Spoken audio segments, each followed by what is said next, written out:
सिंधी अदब जी दुनिया में शामिल कयूं था एक खूबसूरत मुख़्तसिर कहानी मोहब्बत उम्र जी मोहताज न हूंदी आहे।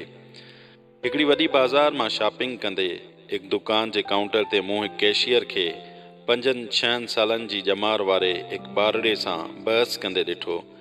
कैशियर चयुसि पए, मां छा करियां, तो वटि एतिरा पैसा आहिनि ई कोन जिन सां तूं उहा पंहिंजी पसंदि वारी गुॾी ख़रीद करे सघें। ॿारड़े हिकदमि कंधु वरायो, मूंखे ॾिठईं ऐं पुछियईं, चाचा, छा तव्हांखे बि पक आहे त मूं वटि एतिरा पैसा कोन्हनि जो मां उहा गुॾी वठी सघां? मूं संदसि पैसा ॻणिया, गुॾीअ ते लिखियल क़ीमत जो कागज़ ॾिठुमि ऐं चयुमि, नंढड़ा, तोखे ख़बर आहे त ही पैसा हिन गुॾीअ जी क़ीमत लाइ काफ़ी नाहिनि। नंढड़ो अञा ताईं बि गुॾीअ खे पंहिंजे हथनि में झलियो बीठो हो। मां ॾांहुं वधियुसि ऐं पुछियोमांसि त आख़िर हू उहा गुॾी वठण लाइ ज़िद छो पियो करे। उन वराणियो, उहा गुॾी मुंहिंजी भेण खे ॾाढी वणंदी हुई। मुंहिंजी दिलि चवंदी हुई त मां उहा गुॾी पंहिंजी भेण खे जनम ॾींहं ते तोहफ़े तौरु ॾियां, पर हाणे हीअ गुॾी मूंखे पंहिंजी माउ खे ॾियणी आहे त उहा जॾहिं ओॾां वञे त मुंहिंजी भेण खे पुॼाए। संदसि अखियूं उदास थी वयूं। मुंहिंजी भेण धणीअ सां मिलण हली वई आहे। बाबा चए थो त मुंहिंजी माउ बि तमामु जल्द धणीअ ॾे वञी रही आहे। मुंहिंजी दिलि चए थी त मां उहा गुॾी वठां, पंहिंजी अम्मा खे ॾियां त जीअं उहा हीअ गुॾी मुंहिंजी भेण ॾांहुं खणी वञे। मुंहिंजी दिलि ॼण बिहजी वई।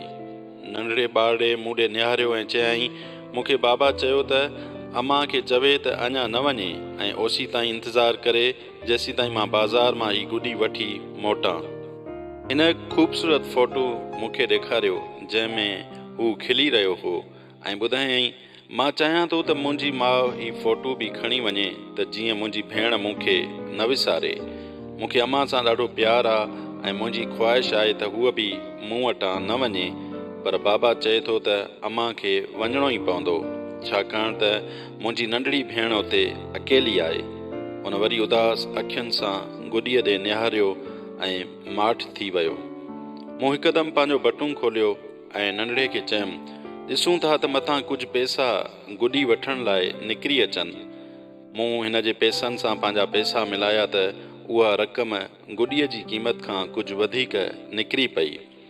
नंढड़े ॿारड़े चयो, साईं, पैसा ॾियण लाइ महिरबानी। ऐं पोइ मूं ॾे ॾिसंदे चयाईं, गुज़िरियल राति सुम्हण खां पहिरीं मूं धणीअ खां पक वरिती हुई त हू मूंखे एतिरा पैसा ज़रूरु ॾींदो जो मां हीअ गुॾी ख़रीद कयां त जीअं अम्मा अदीअ खे ही गुॾी पहुचाए सघे। हुन मुंहिंजी ॻाल्हि ॿुधी।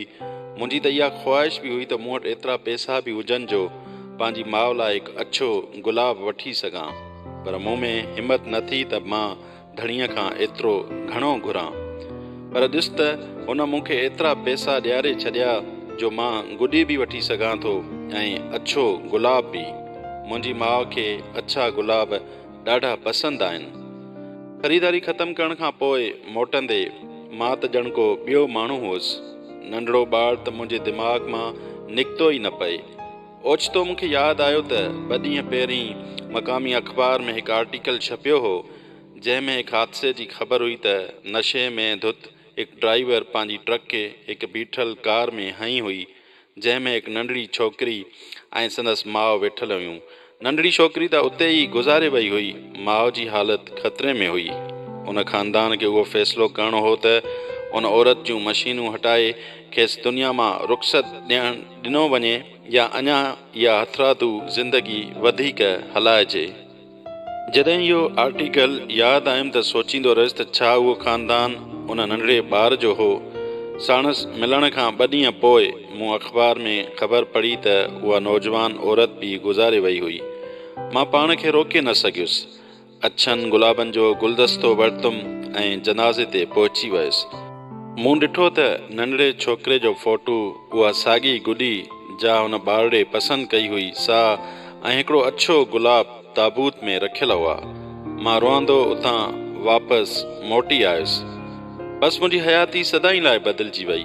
पंहिंजी माउ ऐं पंहिंजी भेण लाइ उन ॿार जी मोहबत अॼु ताईं मुंहिंजे दिमाग़ में ताज़ी आहे। अहिड़ी मोहबत जंहिंखे नशो करे ड्राइविंग कंदड़ खसण जी कोशिश कई हुई।